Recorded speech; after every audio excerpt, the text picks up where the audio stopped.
Number 1. Choose the best description of a utopia. A. The vision of a society, usually futuristic, imagined, that is the opposite of ideal.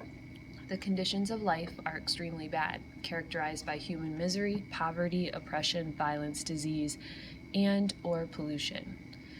B. An ideal society. C. An exaggerated, worst-case scenario. Or D. A political system in which the citizens have overthrown the government. Number 2. Choose the best description of dystopia.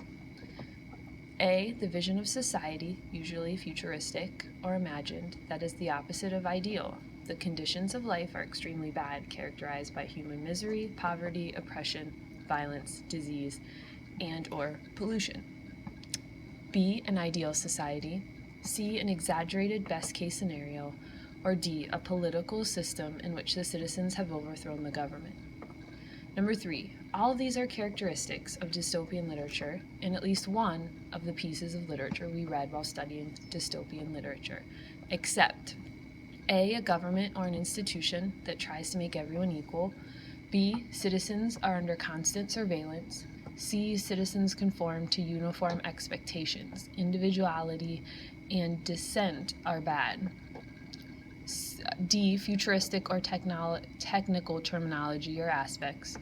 Or D. Society of perfection is portrayed as well as reach for all. Number 4. Where does Truman Burbank long to travel to? If you didn't watch The Truman Show, see me. Your choices are Australia, Canada, Hawaii, or Fiji. Number 5. Why is Truman afraid to get on the ferry to Harbor Island? He doesn't like the cold weather and water. He witnessed his father die at sea. He almost drowned once while at the beach with his family. Or the ferry captain is someone from his past. Number 6. How many children do Truman and Meryl have? 0, 1, 2, or 1 on the way. Number 7. At the end of the movie, Truman is given a choice to stay in Sea Haven or leave for a new life. If you were in his position, what would you do? I should see the racist method in your answer with something from the movie cited as your C. Number 8. What is the organizational structure of the story? The story it's referring to as Soft Rains. Cause and effect, chronological, question and answer, or summary. Number 9. The story begins with the line, "In the living room, the voice clock sang, as if it were afraid nobody would." What literary device is Bradbury using there? Alliteration, simile, metaphor, personification, or hyperbole. Number 10. The house chooses a poem at random when no preference is given from Mrs. McLean. Why does the author include it within the text? A. The poem utilizes personification, as does the story. B. The poem is by the same author of the story. C. The poem outlines the exact events of the story. It foreshadowed the house's fate. Or D. The poem is included because the family idolizes the poem's author. Number 11. What destroys the house in Ray Bradbury's There Will Come Soft Rains? Ice, flood, fire, or nuclear war? Number 12. Which of the following sentences from the article best summarizes the central idea? We're looking at the article about smart houses. A. Consumers are apparently willing to trade a certain amount of privacy for convenience. B. Amazon has declined to comment specifically on the case, but said the company objects to overbroad or otherwise inappropriate demands as a matter of course. C. Whirlpool is adding Alexa voice control to its smart home appliances, including a washing machine, a stove, and a refrigerator. Or D. For now, voice control is mainly an add-on feature rather than a core component of gadgets. Number 13. Connected microphones are starting to appear in everything from cars to children's toys, says James Plouffe, lead solutions architect at mobile security company Mobile Iron. Consumers should think carefully about how comfortable they are with the prospect of a live mic in common household items. How comfortable are you with live mics? Do you worry about your privacy? Number 14. Who do you believe are the Hollow Men in the poem The Hollow Men? Number 15. Choose the best tone of the poem Hollow Men: gloomy, frustrated, gleeful, or selfish.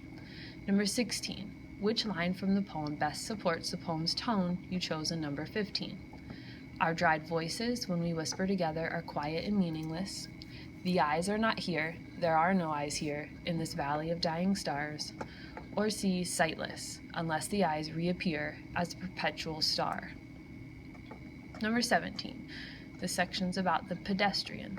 Mr. Leonard Mead wore sneakers instead of hard-heeled shoes when he walked to avoid dogs barking and people being startled by his passing by, wearing out good shoes, or getting sore feet. Number 18, why doesn't Mr. Mead ever meet anyone else on his walks? He lives far away from other people, everyone is inside watching television, or he is careful to find quiet seats. Number 19, why does the police car state that Mr. Mead has no profession? A, because Mr. Mead speaks too softly to be heard. B, because he says he is a writer, but no one buys books or magazines anymore. Or C, because Mr. Mead refuses to state his profession. Number 20, what literary device is being used in this sentence? The light held him fixed, like a museum specimen, needle thrust through chest. A, simile, B, personification, or C, metaphor. Number 21, why is there virtually no crime in Mr. Mead's society? A, because laws are strictly enforced, B, because people have become better citizens, or C, because people just stay home and watch television. Number 22, technology is one of the most reliable resources available to mankind. Technological activities create a faster means of getting a job done with ease. As the future approaches, the technology is rapidly increasing, allowing people to achieve more activities in a short amount of time. The short story, The Pedestrian by Ray Bradbury, creates a futuristic view displaying the negative way technology has taken over society in the year 2053. Decide if technology brings positivism or negativity to your life. Explain your response in a multi-paragraph answer that cites evidence from the story, The Pedestrian.